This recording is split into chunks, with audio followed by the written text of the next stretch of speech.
नमस्ते। मेरा आज का यह वीडियो इंटरमीडिएट द्वितीय सत्र के विद्यार्थियों के लिए है। आरोह भाग 2 के काव्य खंड के अंतर्गत हरिवंश राय बच्चन का गीत दिन जल्दी जल्दी ढलता है की व्याख्या को आज हम लोग पढ़ेंगे। दिन जल्दी जल्दी ढलता है, यह गीत संग्रह निशा निमंत्रण से लिया गया है। निशा निमंत्रण से उद्धृत गीत में प्रकृति के दैनिक परिवर्तनशीलता के संदर्भ में विशेष रूप से मनुष्य के धड़कते हृदय को सुनने की काव्यात्मक कोशिश की गई है। साथ ही साथ बहुत ही सरल बिंबों के जरिए किसी अगोचर सत्य की रूहानी छुअन महसूस करा देना बच्चन जी की एक अलग ही विशेषता है और यह गीत उसका बहुत ही बेहतर नमूना है। किसी प्रिय आलंबन या विषय से भावी साक्षात्कार का आश्वासन ही हमारे प्रयासों के पगों की गति में चंचलता और तेजी भर सकता है, अन्यथा हम फिर से स्थिरता और फिर जड़ता को प्राप्त होने के लिए अभिशप्त हो जाते हैं। यह गीत इस बड़े सत्य के साथ समय के गुजरते जाने के एहसास में लक्ष्य प्राप्ति के लिए कुछ कर गुजरने का जज्बा भी लिए हुए हैं। तो चलिए अब हम शुरू करते हैं। दिन ढलता है कविता का सरलार्थ या फिर उसका भावार्थ। दिन जल्दी जल्दी ढलता है, हो जाए ना पथ में रात कहीं, मंजिल भी तो है दूर नहीं, यह सोच थका दिन का पंथी भी जल्दी जल्दी चलता है, दिन जल्दी जल्दी ढलता है। यहाँ पर कवि हरिवंश राय बच्चन यह कह रहे हैं कि ये दिन जो है वो बहुत जल्दी जल्दी ढल रहा है। साथ ही साथ वो यहाँ मानव जीवन की व्याख्या भी करते हैं और कहते हैं कि शाम होते ही यात्री पथिक जो है, जो रास्ते में चलता है, जो यात्री है, वो बहुत ही तेजी से चलने लगता है कि कहीं रास्ते में ही रात ना हो जाए। हम सभी जीवन मार्ग के पथिक हैं और इसमें हम प्रगतिशील हैं और चलते जा रहे हैं। ठीक उसी तरह ये पथिक भी यह देखते हुए कि शाम होता जा रहा है, वो बहुत ही जल्दी जल्दी चलता जाता है और जब उसे यह पता चलता है कि उसकी मंजिल जो है वो बहुत ही समीप है और यह जानते हुए वह थकान होने के बावजूद भी जल्दी जल्दी अपने पैरों को बढ़ाता है कि वो अपने मंजिल तक पहुंच जाए। इस लक्ष्य प्राप्ति के लिए उसे दिन जो है वो जल्दी जल्दी ढलता हुआ प्रतीत होता है, लेकिन ये समय जो है वो अपनी गति से ही चलता है। लेकिन चूँकि लक्ष्य प्राप्ति के लिए उसके पास समय बहुत कम है और वो उसी समय में वो अपने लक्ष्य को प्राप्त कर लेना चाहता है, इसीलिए उसे लगता है कि उसका समय जो है वो समाप्त होता जा रहा है। अगर रात होने पर पथिक अपने मंजिल तक पहुंच नहीं पाता है तो उसे अपनी यात्रा बीच में ही समाप्त करनी पड़ेगी। जैसे ही यह ध्यान उसके मन में आता है, उसके विचार में आता है, तो थके हुए होने के बावजूद भी उसके पैरों में गति जो है वो बढ़ जाती है। वो बहुत उल्लास और आशा के साथ अपने मंजिल की ओर कदम बढ़ाने लगता है। तो ये जो है वो इस पंक्ति का भाव सौंदर्य है। अब हम इसके काव्य सौंदर्य पर दृष्टि डालते हैं। तो इसके काव्य सौंदर्य में सबसे पहले तो ये आएगा कि ये इसकी भाषा जो है खड़ी बोली है। खड़ी बोली में दिन जल्दी जल्दी ढलता है, ये गीत जो है वो रचित है। उसके बाद यहाँ पर एक पंक्ति है, दिन जल्दी जल्दी ढलता है। तो दिन जल्दी जल्दी ढलता है में जल्दी जल्दी में पुनरुक्ति प्रकाश अलंकार है। अब पुनरुक्ति प्रकाश अलंकार किसे कहेंगे? तो जब एक ही शब्द की बार बार आवृत्ति होती है तो वहाँ पे पुनरुक्ति प्रकाश अलंकार होता है। तो यहाँ पर 2 बार जल्दी जल्दी शब्द का प्रयोग किया गया है, इसलिए यहाँ पे पुनरुक्ति प्रकाश अलंकार है। और साथ ही साथ भाषा जो है बहुत ही सरल और सहज है। अब हम दूसरे अनुच्छेद को पढ़ते हैं। दूसरे अनुच्छेद में है, बच्चे प्रत्याशा में होंगे, नीरों से झांक रहे होंगे, यह ध्यान परों में चिड़ियों के भरता कितनी चंचलता है, दिन जल्दी जल्दी ढलता है। तो यहाँ कवि हरिवंश राय बच्चन कहते हैं कि चिड़ियों के जो बच्चे हैं वो आशा में होंगे, प्रत्याशा मतलब आशा में होंगे। तो किसकी आशा में होंगे? तो अपने माँ की आशा में होंगे कि उनकी माँ आएगी और उनके लिए भोजन लेकर आएगी, और इस आशा में वो क्या कर रहे होंगे? तो अपने घोंसलों से झांक रहे होंगे। तो इस पंक्ति के माध्यम से कवि प्रकृति का उदाहरण देते हुए बताते हैं कि चिड़िया भी दिन ढलने पर चंचल हो जाती है।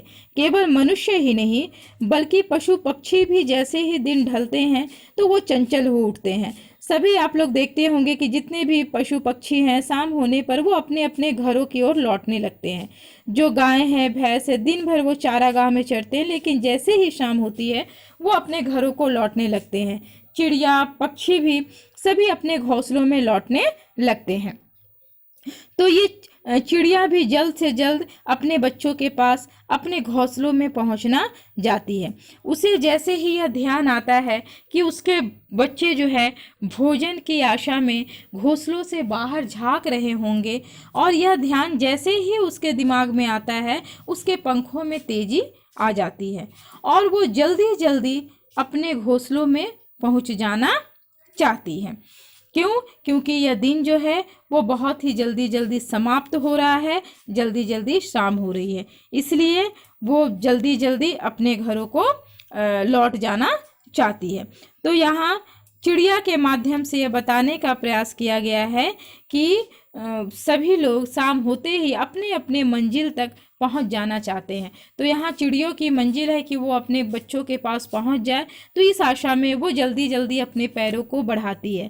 पहले अनुच्छेद में हमने देखा कि पथिक भी अपने मंजिल को प्राप्त करना चाहता है, वो कहीं मंजिल पर पहुंचने से पहले ही शाम ना हो जाए, इस आशा में वो भी अपने कदमों की गति को बढ़ा देता है।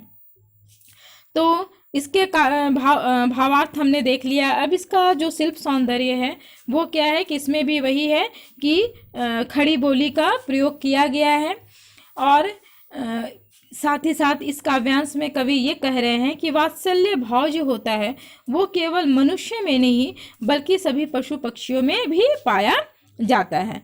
और पक्षियों के बच्चों द्वारा घोंसलों से झांका जाना जो है वो एक दृश्य बिंब यहाँ पे उपस्थित कर रहा है। जल्दी जल्दी में पुनरुक्ति प्रकाश अलंकार है, भाषा जो है वो सहज और सरल है। अब देखिए तीसरे अनुच्छेद में क्या लिखा है? मुझसे मिलने को कौन विकल, मैं हूँ किसके हित चंचल, यह प्रश्न स्थिल करता पद को भरता उर्मे विह्वलता है, जिन जल्दी जल्दी ढलता है। तो यहाँ क्या बोले? मुझसे मिलने को कौन विकल। यहाँ कवि जो है वो अपनी प्रियतमा को याद करते हैं और वो कवि कहते हैं कि इस संसार में उनका कोई नहीं है, वो अकेला है, इस कारण उससे मिलने के लिए कोई व्याकुल भी नहीं होता है और ना ही उनमें कोई उनकी इतनी उत्कंठता के साथ उनकी प्रतीक्षा करता है। घर पे कोई नहीं है जो उनके लिए प्रतीक्षा रत हो, इसलिए वो कहते हैं कि मैं इस किसके हित के बारे में सोचकर मैं चंचल बनूं। कवि के मन में ऐसी कोई भी नहीं है जिसके हित के बारे में वो सोच सके। इससे पहले हमने देखा तो पथिक जो है वो अपने मंजिल तक पहुंचने के लिए व्याकुल है। यहाँ पर जो चिड़िया हैं वो अपने बच्चों के पास पहुंचना चाहती है, मतलब इन दोनों के पास उनकी मंजिल है और वो चूंकि उनका एक मंजिल है, एक उद्देश्य है, तो वो उस उद्देश्य को पूरा करने के लिए वो जल्दी जल्दी अपने पैरों को बढ़ाता है। लेकिन यहाँ कवि के जीवन में कोई भी नहीं है, उनके हित की कोई चिंता करने वाला नहीं है, इसलिए वो सोचते हैं कि किसके बारे में सोचकर मैं चंचल बनूं। और जैसे ही यह प्रश्न जो है उनके ध्यान में आता है कि घर में उनका इंतज़ार करने वाला कोई नहीं है, तो उनके पैर जो है वो स्थिर हो जाते हैं और उनका हृदय में बेचैनी जो है वो बढ़ जाता है। उनका एकाकीपन और उनके प्रिया की जो वियोग वेदना है वो उसे अशांत कर देती है और उनका हृदय जो है वो पीड़ा से बेचैन हो जाता है और दिन जो है वो जल्दी जल्दी ढल रहा है। तो इसके काव्य सौंदर्य में क्या होगा कि यहाँ पे कवि के एकाकी जीवन बिताने के कारण उनकी जो मनोदशा है उसका यहाँ पर बहुत ही वास्तविक चित्रण किया गया है। सरल, सहज और भावानुकूल खड़ी बोली का प्रयोग किया गया है। मुझसे मिलने में अनुप्रास अलंकार है। अनुप्रास अलंकार किसे कहेंगे? मुझसे मिलने। यहाँ पर म वर्ण की आवृत्ति की गई है, तो जहाँ पर एक ही वर्ण की बार बार आवृत्ति होती है वहाँ अनुप्रास अलंकार होता है। एक ही वर्ण की बार बार आवृत्ति, तो यहाँ पर मुझसे मिलने में म वर्ण की बार बार आवृत्ति हो रही है, यहाँ पे अनुप्रास अलंकार है। मैं होऊं किसके हित चंचल, मैं होऊं किसके हित चंचल में प्रश्न अलंकार है, क्योंकि यहाँ पर प्रश्न पूछा गया है कि मैं किसके हित के विषय में सोचकर चंचल बनूं, इसलिए यहाँ पे प्रश्न अलंकार है। भाषा सरल सहज है और खड़ी बोली का स्वाभाविक प्रयोग जो है इन पंक्तियों में किया गया है। तो अब तक हम लोग दिन जल्दी जल्दी ढलता है गीत का भावार्थ और उसका काव्य सौंदर्य यानी भाव सौंदर्य और उसका शिल्प सौंदर्य, इसको हम लोगों ने पढ़ा है। आप लोग अच्छे तरीके से इसे अपनी उत्तर पुस्तिका में लिख लीजिएगा। इसके बाद दूसरे वीडियो में मैं कोई दूसरा पाठ लेकर आपके सामने उपस्थित होंगी।